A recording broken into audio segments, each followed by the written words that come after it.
ما علمتنا إنك أنت العليم الحكيم رب اشرح لي صدري ويسر لي أمري واحلل عقدة من لساني يفقه قولي اللهم فقهنا في الدين وعلمنا التأويل اللهم فقهنا في الدين وعلمنا التأويل اللهم فقهنا في الدين وعلمنا التأويل اللهم إنا نسألك علما نافعا ورزقا طيبا وعملا متقبلا اللهم إنا نعوذ بك من علم لا ينفع وقلب لا يخشع وعمل لا يرفع ودعاء لا يستجاب برحمتك يا أرحم الراحمين والحمد لله.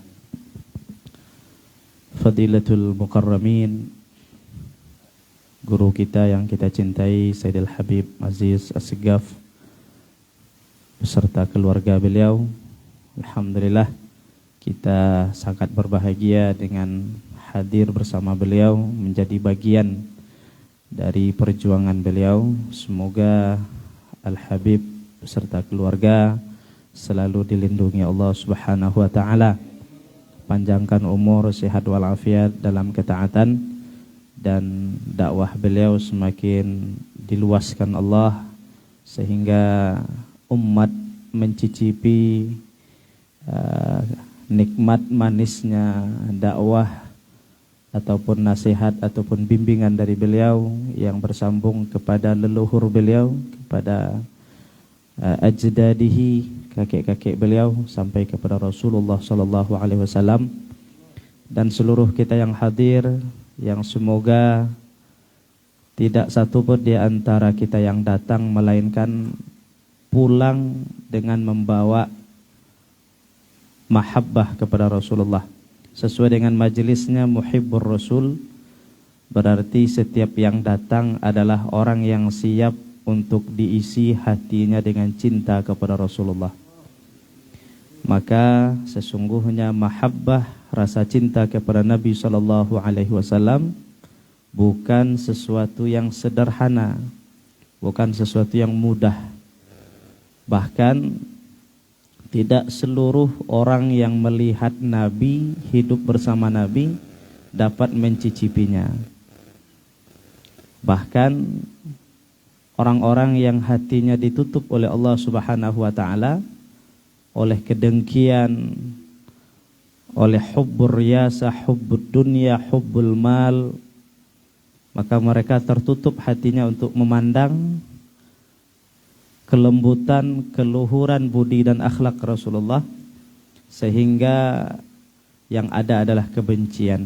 Namun kita yang jauh masanya dari kelahiran dan wafatnya baginda Rasulullah sallallahu alaihi wasallam masih bisa menyebut setiap saat nama beliau dan belajar untuk mencintai beliau, maka nikmat apa ini? Nikmat yang sungguh luar biasa.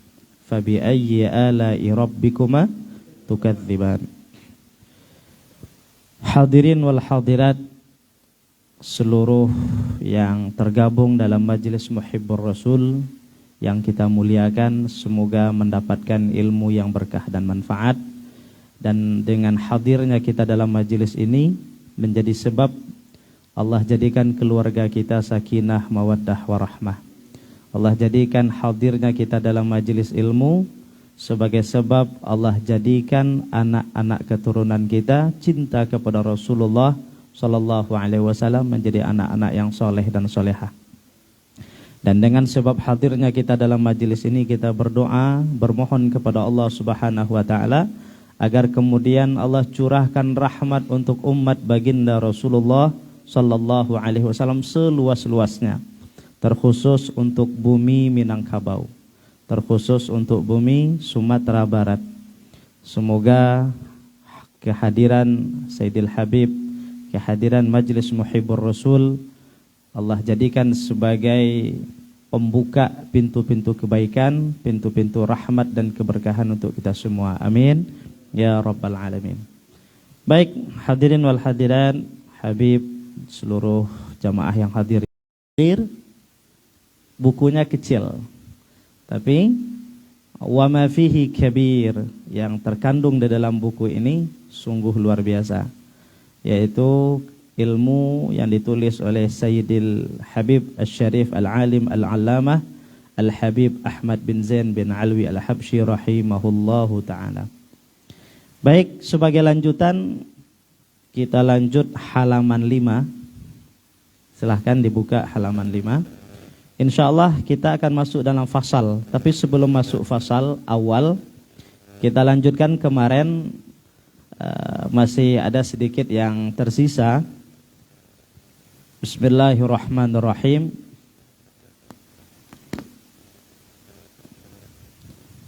Halaman 5. Sugi. Fadhal ikra. Anta ikra. Wa annahu ta'ala ba'atha sayyidana Muhammadan. Paling atas. Baca matannya saja. Silakan. Bismillahirrahmanirrahim. Wa annahu ta'ala ba'atha sayyidina Muhammadan abdahu wa rasulahu ila jami'il khalq lihidayatihim wa litakmili ma'ashihim wa ma'adihim wa ayyadahu bil mu'jizati zahirah. Sadaqallahul azim. Baik. Lanjutan pembahasan kemarin kita sudah sedikit menjelaskan tentang bagaimana mengi'tikadkan an-na'taqida annallaha ta'ala mawjud wa annahu ta'ala wahid. Bagaimana kemudian mengi'tikadkan Allah itu ada dan Allah itu Maha Esa dan tidak ada sekutu, la syarika lahu, tidak ada sekutu baginya, wala mithla lahu wala syibhalah, tidak ada yang menyerupai Allah. Sebagaimana Allah nyatakan dalam Al-Quran, laisa kamitslihi syai'un wa huwas sami'ul basir. Tidak ada satupun yang menyerupai Allah dan Allah Maha mendengar lagi Maha melihat. Baik, sekarang kita masuk dalam penjelasan berikutnya. Wa annahu ta'ala ba'atha sayyidana Muhammadan abduhu wa rasuluh ila jami'il khalq. Dan sesungguhnya Allah subhanahu wa ta'ala mengutus Sayyidana Muhammadan, Sayyid kita, penghulu kita, imam kita, yaitunya baginda Mustafa Muhammad sallallahu alaihi wasallam. Abdahu wa rasulahu ila jami'il khalq. Kemana? Ila jami'il khalqi. Nabi Muhammad sallallahu alaihi wasallam diutus oleh Allah subhanahu wa ta'ala untuk seluruh makhluk. Makanya tidak ada lagi la nabiyya wala rasula ba'dah. Tidak ada nabi, tidak ada rasul setelah Nabi Muhammad sallallahu alaihi wasallam. Kenapa? Karena seluruh manusia dari semenjak Nabi diangkat jadi rasul, maka seluruhnya adalah umat Nabi Muhammad sallallahu alaihi wasallam. Nah, kemudian timbul pertanyaan. Ada kemudian umat orang-orang kafir itu masih dikatakan umat Nabi atau tidak? Orang-orang yang tidak tersinari hati mereka dengan mengenal Allah, bersyahadat, mengikrarkan bahwa tidak ada Tuhan yang berhak disembah selain Allah dan Nabi Muhammad sebagai utusan Allah, mereka itu masih dikatakan umat Nabi atau bukan umat Nabi? Dikatakan umat atau tidak? Ila jami'il khalqi. Beliau mengatakan Nabi Muhammad itu diutus untuk siapa? Seluruh makhluk. Berarti seluruh manusia dari zaman Nabi diangkat jadi Rasul sampai akhir zaman, maka seluruhnya adalah umat Nabi Muhammad sallallahu alaihi wasallam. Tapi pertanyaan, bagi yang mereka yang tidak beriman masih dikatakan umat Nabi? Masih dikatakan umat Nabi. Makanya ulama membagi dua. Ada umat itu disebut dengan umat dakwah, ada umat ijabah. Apa bedanya? Kalau umat ijabah, umat yang sudah menerima, umat yang telah mengikrarkan bahwa dia meyakini Allah sebagai Tuhan yang tidak berhak disembah selainnya dan Nabi Muhammad sebagai utusan. Berarti umat yang telah menerima. Tapi bagaimana dengan yang belum menerima, yang masih meyakini ada Tuhan selain Allah? Yang meyakini bahwa Nabi Muhammad bukan utusan Allah, masih dikatakan umat Nabi, masih dikatakan. Tetapi mereka masuk dalam golongan umat dakwah, umat yang harus kita dakwahi. umat yang harus kita perkenalkan kalimat la ilaha illallah. Nah, makanya kalau kita memahami bahwa semua adalah umat Nabi Muhammad SAW, dan Rasulullah itu cintanya kepada umat beliau bukan main. Kita sudah banyak mendapatkan wejangan dari para habaib, para masyayikh kita. Bagaimana Rasulullah memperjuangkan umatnya. Bagaimana Rasulullah begitu mencintai umatnya. Satu saat pernah Sayyidah Aisyah minta didoakan kepada Rasulullah. Ya Rasulullah, doakan saya.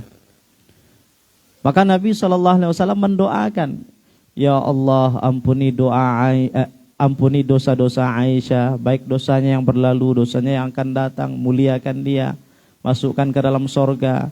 Allah doakan dengan doa yang begitu luar biasa. Dan Aisyah tersenyum bahagia mendapatkan doa khusus dari Rasulullah Sallallahu Alaihi Wasallam. Kemudian baginda Rasulullah bertanya, ayusirruki du'ai ya Aisyah, apakah engkau gembira dengan doaku untukmu wahai Aisyah? Apakah engkau merasa bahagia dengan doaku untukmu wahai Aisyah? Apa jawaban Aisyah? Bala ya Rasulullah, tentu. Siapa yang tidak senang mendapatkan doa yang begitu luar biasa dari engkau? Tentu doa engkau akan diijabah oleh Allah Subhanahu wa taala. Maka Aisyah mengatakan, aku sangat gembira, berbahagia dengan doa yang engkau bacakan untukku, doa yang begitu dahsyat. Maka apa kemudian lanjutan hadis Nabi SAW? Ketahuilah wahai Aisyah, bahwa doa itu adalah doa yang aku doakan, doa yang aku panjatkan setiap selesai sholat untuk umat-umatku. Maka doa yang Aisyah barangkali menganggap itu doa yang sangat istimewa.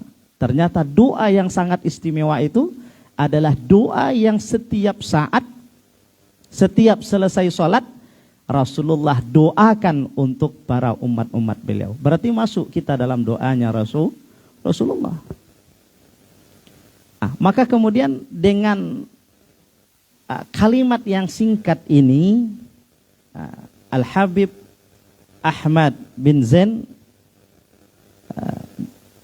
dengan kalimat yang sederhana, tetapi ini memberikan nasihat yang begitu luar biasa. Kalau mukjizat Rasulullah itu namanya Jawami'ul Kalim. Apa itu Jawami'ul Kalim? Rasulullah itu diberikan keistimewaan oleh Allah, bisa mengungkapkan kalimat yang seringkas-ringkasnya, tetapi melahirkan makna pemahaman yang luas tanpa batas. Maka tentu para pewaris beliau mendapatkan percikan cahaya itu. Maka kalimatnya di sini singkat. Beliau mengatakan bahwa Nabi Muhammad SAW diutus oleh Allah Subhanahu ila jami'il khalqi, untuk seluruh makhluk. Berarti maknanya seluruh umat ini adalah umatnya Rasulullah. Yang menerima disebut umat ijabah, yang belum menerima disebut umat dakwah. Berarti bagaimana kita kemudian memandang kepada orang-orang yang mereka itu intisab, bernasab, mereka itu bersandar, mereka disebut dengan umat Nabi Muhammad SAW. Berarti pandanglah mereka sebagaimana Rasulullah memandang kepada mereka. Rasulullah itu sangat cinta kepada umatnya. Berarti kita harus pandang umat ini dengan pandangan kasih sayang. Tidak boleh merendahkan. Apalagi di akhir zaman ini fitnah luar biasa. Yang benih-benih kebencian itu disemai di hati umat. Benih-benih perpecahan itu disuburkan di tengah-tengah umat. Kalau dahulu orang tidak semudah ini untuk membenci sesama, karena komunikasi terbatas, transportasi terbatas. Tetapi zaman sekarang apa yang tidak bisa? Semuanya jadi dekat. Dan dengan modal jari kita sudah bisa membenturkan orang yang dengan benturan yang luar biasa. Mewariskan dan menyemai di hati mereka kebencian yang luar biasa. Maka perlu kita merujuk kepada nasihat-nasihat para ulama kita. Maka pandanglah umat ini sebagaimana Rasulullah memandang umatnya, dan pandanglah umat itu dengan pandangan kasih sayang. Nah, maka seharusnya kita berusaha, yang kemudian hendak punya, berharap Allah mudahkan untuk punya kontribusi untuk umat ini. Apa kontribusi kita? Membuang benih-benih kebencian dari hati mereka, menanamkan rasa lebih peduli, rasa kita ini sesama umat yang telah sama-sama didoakan oleh Rasulullah. Kalau kita sakiti saudara kita, jangan anggap dia si fulan bin si fulan. Jangan kita anggap dia hanya sekedar sianu yang kampungnya di sana, daerahnya di sana. Tapi pandanglah dia adalah umat yang Rasulullah di tengah malam menangis mendoakannya. Berarti kalau kita faham, kita akan mencintai.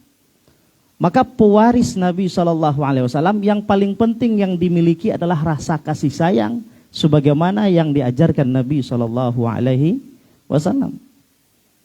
Maka kalau kita belajar tentang hadis kepada para ulama, talaqi hadis kepada para ulama, maka hadis musalsal yang diajarkan pertama adalah hadis tentang mahabbah. Alhamdulillah, Al-Fakir pernah mendapatkan langsung mendapatkan kesempatan waktu di Jakarta hadir dalam satu majelis yang kebetulan majelis itu didatangi oleh putra kandung dari Syekh Yasin Al-Fadani dari Madinah. Ketika beliau datang ke Jakarta, kita hadir dalam majelis tersebut dan beliau menyampaikan hadis musalsal. Hadis yang yang para ulama sebelum mengajarkan hadis-hadis yang lain, beliau mengajarkan hadis ini. Hadis musalsal, yaitunya tentang hadis mahabbah. Maka jangan mudah membenci kalau kita pengen dekat dengan Rasulullah Sallallahu Alaihi Wasallam. Perbedaan tidak bisa kita ingkari, perbedaan tidak bisa kita hindari, karena perbedaan itu sudah sunatullah. Bukan sekarang saja, sahabat pun ada ikhtilaf di antara mereka. Tapi perbedaan tidak mengikis rasa cinta, perbedaan tidak menjadikan saling membenci. Seharusnya perbedaan adalah simbol rahmat di tengah-tengah umat. Tapi kalau kita jadikan perbedaan harus menjadikan sumber kebencian, maka tidak akan pernah ada rasa cinta. Padahal kalau kita merujuk bahwa Nabi Muhammad SAW adalah sayyidnya kita, adalah imamnya kita, maka Rasulullah bukan imam untuk golongan kita saja. Bukan imam, bukan sayyid hanya untuk komunitas kita saja. Tetapi Rasulullah adalah sayyidnya umat, sayyidnya seluruh makhluk. Kemudian untuk apa Rasulullah diutus oleh Allah Subhanahu wa taala? Lihidayatihim, memberikan petunjuk. Nah, ini bahasanya bukan bahasa hakiki. Artinya apakah Rasulullah yang betul-betul memberikan hidayah kepada seseorang? Bukan. Innaka la tahdi man ahbabta walakinnallaha yahdi man yasha. Dalam Al-Quran Allah tegaskan, sesungguhnya engkau wahai kekasihku Rasulullah tidaklah memberikan hidayah kepada orang yang engkau cintai sekalipun, tetapi yang berkuasa membuka hati manusia, memasukkan hidayah ke dalam hati seseorang hanyalah Allah. Tetapi wasilah yang paling hebat sebagai perantara hidayah untuk masuk ke dalam hati manusia adalah baginda Rasulullah Sallallahu Alaihi Wasallam. Maka maknanya adalah kita mendapat hidayah sampai saat ini adalah berkat perjuangan Rasulullah. Karena memang beliau diutus oleh Allah untuk memberikan sebagai perantara sampainya hidayah Allah kepada umat. Kemudian wali takmili ma'ashihim wa ma'adihim. Kemudian Rasulullah itu juga diutus oleh Allah Subhanahu wa taala untuk menyempurnakan kehidupan manusia. Baik kehidupan ma'ashihim, itu kehidupan dunia mereka, wa ma'adihim, untuk kehidupan kelak ketika kembali kepada Allah Subhanahu wa taala. Berarti orang yang pengen dunianya sukses, maka ikuti nasihat ajaran tuntunan baginda Rasulullah. Karena memang beliau dikirim litakmili ma'ashihim, untuk bagaimana kita hidup dengan hidup yang membahagiakan, dan kebahagiaannya bukan fata morgana, kebahagiaannya hakiki. Dan bagaimana kelak kita suksesnya juga sampai bersambung kesuksesan dunia ini sampai kelak di akhirat, maka harus mengikuti tuntunan baginda Rasulullah sallallahu alaihi wasallam. Jadi kalau sederhananya, orang yang paling sukses siapa? Orang yang betul-betul mengikuti teladan, mengikuti tuntunan Rasulullah.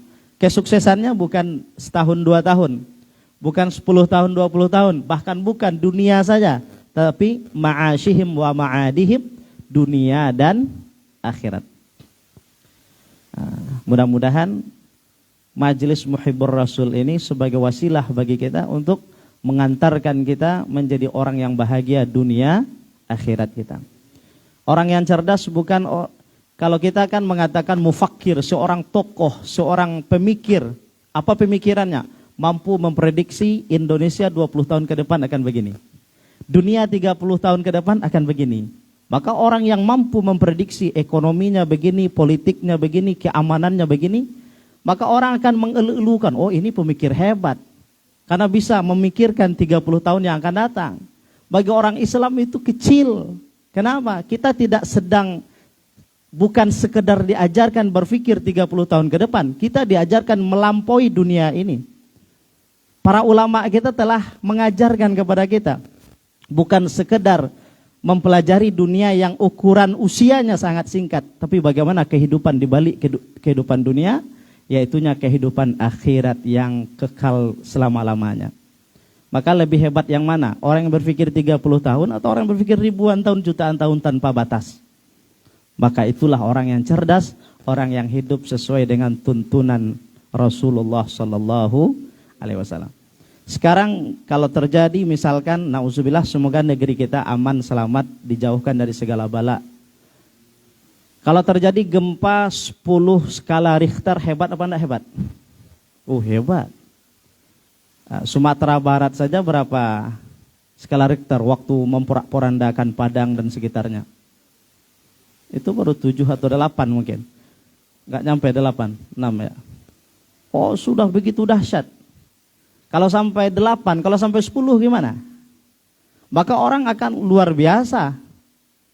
Tetapi kalau orang yang sudah terbiasa menerima informasi dari Al-Quran, maka Al-Quran telah menginformasikan kejadian yang jauh lebih dahsyat dari 10 skala Richter. Idza zulzilatil ardu zilzalaha wa akhrajatil ardu athqalaha. Maka orang yang terpana-pana dengan kalau istilahnya, kalau kejadian itu kejadian alam, ada peristiwa ini, fenomena alam dan seterusnya. Orang terkagum-kagum, terkaget-kaget dengan peristiwa yang dihadapi. Tetapi kalau orang yang mengambil informasi dari kitab Allah dan mengambil tuntunan dari baginda Rasulullah SAW, dunia ini sesungguhnya tidak ada yang betul-betul mengagetkan. Tidak ada dunia ini yang betul-betul mengagetkan. Kenapa? Yang lebih daripada yang dibayangkan dan yang kita lihat telah dikisahkan oleh Al-Quranul Karim. Maka untuk bagaimana kehidupan dunia kita baik, maka Rasulullah adalah tuntunannya. Maka para ulama berpesan, jangan kita menjadi orang sekuler. Agama dikotak-kotakkan. Berbicara agama hanya di masjid, di musala saja. Tetapi kalau sudah di pasar, sudah dalam politik, dalam kehidupan sehari-hari, agama dipisah dari kehidupan umat. Padahal agama adalah tuntunan dalam segala aspek kehidupan. Kalau pengen sukses dalam bisnis, maka Rasulullah adalah contohnya. Kalau pengen bahagia dalam rumah tangga, Rasulullah adalah contohnya. Kalau kita merasa harta punya, pekerjaan ada, penghasilan mencukupi, bahkan melebihi dari kebutuhan, tetapi kenapa kita merasa jauh dari rasa bahagia? Maka pertanyaannya, sejauh apa hubungan kita dengan Rasulullah? Bisa jadi orang berpikir, saya punya penghasilan sekian, rumah saya sudah lebih dari cukup, kendaraan sudah lebih dari cukup. Tapi kenapa ada sesuatu yang kurang sempurna dalam hidup ini, merasa sesuatu yang kurang? Maka sesungguhnya pertanyaannya adalah bagaimana hubungan kita dengan Rasulullah. Hubungan dengan Rasulullah adalah penentu hubungan kita dengan Allah. Allah yang mengatakan, "Qul in kuntum tuhibbunallah fattabi'uni." Allah kaitkan mahabbah kita kepada Allah Subhanahu wa taala dengan seberapa kuat kita ittiba', mengikuti baginda Rasulullah sallallahu alaihi wasallam. Wa ayyadahu bil mu'jizati dhahirah. Rasulullah yang diutus oleh Allah untuk seluruh makhluk itu, Allah berikan kekuatan, Allah berikan sebagai modal dalam menyampaikan kebenaran bil mu'jizati dhahirah, dengan berbagai macam mu'jizat yang zahirah, yang tampak, nyata, disaksikan, dilihat oleh orang banyak. Banyak mu'jizat Rasulullah. Maka sesuatu yang terjadi di tangan para nabi yang khariqul lil adah, yang keluar dari kebiasaan, maka itu disebut dengan mu'jizat. Khariqul lil adah yang terjadi di tangannya para aulia disebut dengan karomah. Tetapi khariqul lil adah yang terjadi di tangannya para fusak, orang-orang fasik, maka itu namanya istidraj. Maka namanya istidraj. Maka hati-hati bagi orang yang mengenal Allah, sesuatu yang khariqul lil adah itu tidak mengagetkan. Makanya dikatakan, andai kata engkau melihat ada seseorang yang berjalan di atas air, terbang di udara, maka pasti kalau sekarang kita pastikan manusia akan kaget semuanya. Ini manusia Superman ini, manusia super. Bisa jalan di atas air, bisa terbang di udara. Tapi orang yang mengenal Allah itu bukan luar biasa. Karena kata para ulama, karomah yang sesungguhnya bukan berjalan di atas air. Karena binatang yang kakinya kecil itu bisa berjalan di atas air, larinya kencang. Kalau berterbang di udara, burung bisa terbang. Tetapi yang lebih dahsyat itu adalah orang yang hatinya istiqomah kepada Allah Subhanahu wa ta'ala. Melihat sesuatu yang berubah dari alam, tetapi hatinya tidak berubah kepada Allah Subhanahu wa ta'ala. Maka untuk menandakan hati seseorang itu ta'alluqnya kepada makhluk atau kepada khalik. Hati kita itu cenderungnya kepada Allah atau kepada alam.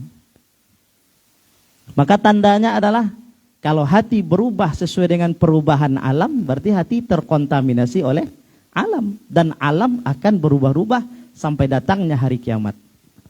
Karena hakikat alam adalah berubah. Maka dalam ilmu mantik, kalau kita belajar ilmu mantik, maka qadiyah untuk melahirkan sebuah natijah, namanya muqaddimatus sughra, muqaddimatul kubra. Maka contoh yang paling populer itu adalah al-alamu mutaghayyir wa kullu mutaghayyir hadith natijatuhu al-alamu hadith. Alam berubah-ubah dan setiap yang berubah adalah baru, maka natijahnya alam ini baru. Baru itu maksudnya apa dalam ilmu tauhid? Apa maksudnya hadith dalam ilmu tauhid? Ini bukan hadith. Kalau hadith itu ucapan Nabi SAW. Tapi hadith, apa maksudnya hadith? Hadith atau dalam ilmu tauhid kita kenal dengan hudus, adalah sesuatu yang berawal, sesuatu yang memulai sesuatu yang adanya ada permulaannya. Maka alam, seluruh alam ini dari yang paling kecil sampai alam yang paling besar, bahkan arash yang merupakan makhluk yang paling besar ciptaan Allah, itu semuanya hadith. Apa maknanya? Semuanya ada setelah diadakan, dan adanya didahului oleh tiada. Sedangkan Allah Subhanahu wa ta'ala bersifat qidam. Apa maknanya qidam? Allah ada tanpa didahului oleh tiada. Allah ada tanpa didahului oleh tiada. Dan alam, apa yang dikatakan alam? Masih wallah, selain dari Allah adalah alam. Maka sifat dari selain Allah adalah ada, dan adanya didahului oleh tiada. Maka alam itu berubah. Maka dengan adanya perubahan pada alam ini, menjadi jalan bagi orang yang mencari kebenaran, itu adalah jalan untuk mengenal Allah. Tulijul laila fin nahar wa tulijun nahara fil laili wa tukhrijul hayya minal maiti wa tukhrijul maita minal hayy wa tarzuqu man tasha'u bighairi hisab. Pergantian siang dan malam ini adalah ayat Allah. Pergantian habis siang datang malam, habis malam datang siang. Datang hujan, berhenti hujan, kadang datang panas, kemarau, habis kemarau, datang musim hujan, silih berganti. Kita pun berubah dari kecil, besar, akhirnya habis lagi. Tanaman, tumbuhan pun disebutkan dalam Al-Quran. Mulai dari ditanam, kemudian tumbuh, kemudian daunnya hijau, kemudian menguning, kemudian mati, layu, akhirnya tercabut dari akarnya. Maka maknanya apa? Alam itu berubah. Perubahan yang terjadi pada alam ini adalah jalan bagi orang yang mencari kebenaran untuk mengenal Allah. Bahwa perubahan alam dari satu keadaan ke keadaan yang lain tidak terjadi dengan sendirinya, melainkan itu adalah tasarruful haq. Itu adalah tasarrufnya Allah Subhanahu wa ta'ala. Maka kalau kita sehat kemudian sakit, jangan lihat sakitnya. Ini adalah Allah sedang menginginkan datangnya sakit, dan sakit itu tidak terjadi dengan sendirinya, melainkan atas kehendak Allah. Maka rasakan Allah sedang menginginkan kita sakit. Wa annahu, lanjut, silakan, fadhal.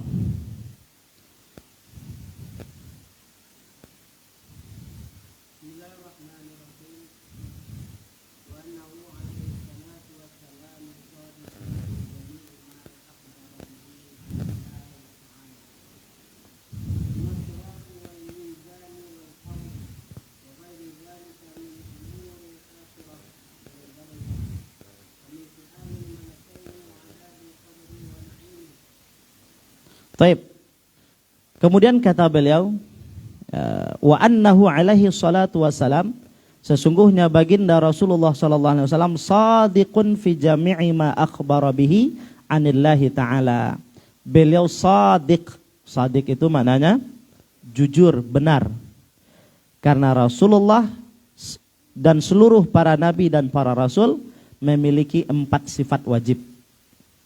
Apa 4 sifat wajib? Yang pertama, siddiq, tabligh, amanah, fatanah. Maka sifat yang tidak boleh tidak ada pada diri seorang rasul adalah siddiq. Kenapa? Karena semua yang disampaikan oleh nabi dan rasul adalah kebenaran yang datang dari Allah Subhanahu wa ta'ala. Maka dalam Al-Quran juga dikatakan, wa ma yantiqu 'anil hawa in huwa illa wahyun yuha.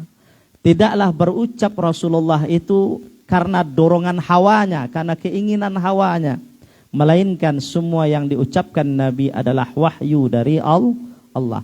Makanya yang disampaikan Nabi, berita yang disampaikan Nabi SAW yang bersumber dari Allah Subhanahu wa ta'ala, itu adalah shadiqun. Jadi kalau Nabi mengatakan, Allah mengatakan demikian, maka itu pasti datangnya dari Allah. Apa informasi yang dibawa oleh Nabi SAW di antaranya? Minas sirat. Yang pertama adanya sirat. Nah, berarti ini termasuk hal-hal yang bersifat akan datang. Berarti termasuk perkara yang gaib. Maka ini lebih dipertanyakan kepada keimanan kita. Karena kalau minta pembuktian sekarang tidak bisa kita buktikan. Nah, tetapi ketika kita meyakini yang diucapkan Nabi itu adalah wahyu dari Allah Subhanahu wa ta'ala, berarti yang diucapkan Nabi pasti benar. Karena yang firman Allah Subhanahu wa ta'ala adalah hak. Dan Rasul yang menyampaikan firman tersebut hak. Maka yang disampaikan sebuah kebenaran dan yang menyampaikan adalah manusia yang bersifat shadiq, orang yang jujur, yang benar, maka seluruh informasi yang beliau sampaikan adalah benar. Apa kemudian informasi yang disampaikan baginda Rasulullah terkait hari yang akan datang? Yang pertama adanya sirat. Nah, sirat yang menjadi penentu final terakhir bagi kita nanti, apakah kita termasuk min ahlil jannah atau termasuk min ahlin nar, wal iyadzu billah. Kalau kemudian tergelincir dalam hadis disebutkan sirat itu terbentang di atas jurang api neraka jahanam. Kalau kemudian orang yang Allah tetapkan kedua kakinya di atas sirat, maka selamat sampai ke seberang, dan di sanalah tempat yang paling berbahagia, yang senangnya tidak bercampur dengan kesedihan. Itulah sorga. Tetapi kemudian orang yang tergelincir kakinya maka akan masuk ke dalam jurang. Tetapi itu bukan jurang yang di bawahnya sungai, bukan jurang yang di bawahnya pepohonan, tetapi jurang yang di bawahnya telah menunggu siksaan yang luar biasa, yang tak pernah terbayangkan. Maka itu sirat. Kemudian wal mizan. Nah, Nabi juga bercerita bahwa nanti ada mizan, timbangan. Nah, timbangan ini menimbang apa? Menimbang amal baik, amal buruk. Nah, maka nanti akan diberikan kepada setiap manusia itu kitab masing-masing. Jadi kita nanti punya kitab amalan masing-masing, catatan kehidupan. Nah, barangkali sebagian kita punya buku catatan diari. Ya, kita menulis kisah-kisah yang berkesan dalam perjalanan kehidupan kita. Pertanyaannya, diari itu mencatat enggak seluruh perjalanan kehidupan kita? Enggak. Itu hanya segelintir, secuil. Nah, barangkali hanya bercerita dalam 1 tahun itu ada yang berkesan 1 atau 2 kejadian, itu yang kita tuliskan. Sedangkan kelak catatan buku yang kita miliki masing-masing kita pun nanti terheran-heran. Apa kemudian yang diceritakan dalam suratul Kahfi? Ma li hadzal kitab la yughadiru saghiratan wala kabiratan illa ahsaha wa wajadu ma'amilu hadira walam yadhlim rabbuka ahada. Nanti kita akan heran, orang-orang yang mujrimin, orang-orang yang pendosa semasa di dunia akan heran, tercengang ketika diberikan buku mereka. Mali hadzal kitab, ini buku apa ya Allah? Catatan apa?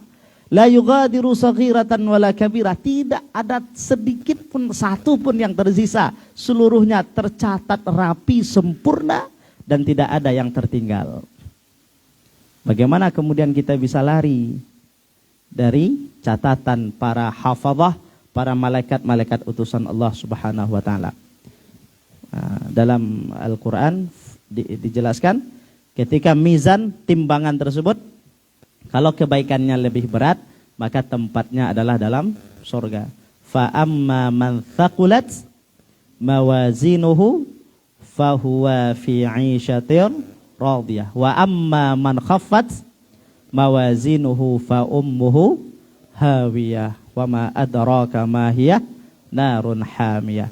Kalau ternyata berat kebaikannya, tempatnya dalam tempat yang penuh keridhaan dari Allah Subhanahu wa taala. Tetapi kalau kemudian yang berat adalah amal buruknya, maka tempatnya hawiyah. Apa itu hawiyah? Narun hamiyah, neraka yang bergejolak, apinya yang begitu panas. Nah, itu yang wal mizan, sebagai alat menimbang amal baik, amal buruk manusia. Kemudian wal haud. Apa itu haud? Haud itu adalah telaganya Nabi sallallahu alaihi wasallam. Maka Rasulullah nanti punya telaga khusus yang kita sebut dengan haudul kautsar, telaga kautsar. Maka ketika para ulama, para ahli tafsir menjelaskan makna inna a'tainakal kautsar. Apa makna al-kautsar? Maka banyak penafsiran. Al-kautsar disebutkan kebaikan yang banyak, tetapi pendapat yang paling kuat dari banyaknya pendapat para ulama ahli tafsir, yang disebut dengan kautsar adalah haudul kautsar, telaga kautsar.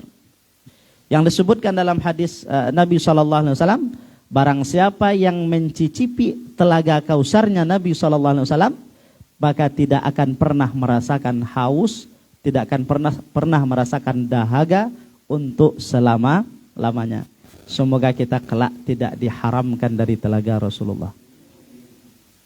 Wa ghairi dzalika min umuril akhirah wal barzakh. Jadi ada sirat, ada mizan, ada haud, dan masih banyak yang lain yang berupa urusan-urusan akhirat dan alam barzakh. Wa min su'alil malakaini, adanya pertanyaan malaikat mungkar nakir dalam kubur. Maka itu bukan dongeng, bukan cerita, bukan bukan khayalan, tetapi itu adalah hak dan itu betul-betul terjadi. Maka orang yang mengingkari adanya pertanyaan dari malaikat mungkar nakir dalam alam kubur berarti telah mengingkari satu kebenaran yang dibawa oleh baginda Rasulullah sallallahu alaihi wasallam. Wa adzabil qabri, adanya azab kubur, wa na'imihi, adanya kenikmatan kubur. Mudah-mudahan kita diselamatkan dari azab kubur dan diberikan nikmat kubur, bahkan dijadikan kuburan kita raudhatan min riyadhil jannah. Lanjut. Wa anna al-Qur'ana wa jami'a kutubillahi munazzalah haqq, wal malaika haqq, wal jannah haqq, wan nar haqq, wa jami'a ma ja'ana bihi sayyiduna Muhammadun sallallahu alaihi wasallam haqq. Baik, kemudian beliau mengatakan wa annal Qur'an, Al-Qur'an wa jami'a kutubillahil munazzalah haqqun, dan seluruh kitab yang Allah turunkan adalah hak. Jadi beriman tidak boleh beriman kepada Al-Quran saja, menafikan kitab-kitab yang lain. Maka orang yang menafikan satu kitab dari kitab-kitab Allah sudah sama menafikan seluruh kitab. Orang yang mengkafiri satu nabi, artinya tidak beriman dengan satu orang rasul yang disebutkan Allah dalam Al-Quran, berarti sudah sama kafir atau ingkar kepada seluruh rasul-rasul. Begitu juga dengan Al-Quran. Orang yang tidak beriman dengan satu ayat dari ayat-ayat Al-Quran, berarti dia sudah sama hukumnya dengan ingkar kepada seluruh ayat-ayat Allah. Kemudian wal malaikata haq, malaikat itu hak. Wal jannata haq, sorga. Wan nara haq, neraka itu adalah hak. Semuanya bukan cerita dongeng, tapi sorga itu betul-betul ada, neraka itu betul-betul ada. Wa jami'a ma ja'ana bihi sayyiduna Muhammadun sallallahu alaihi wasallam haq.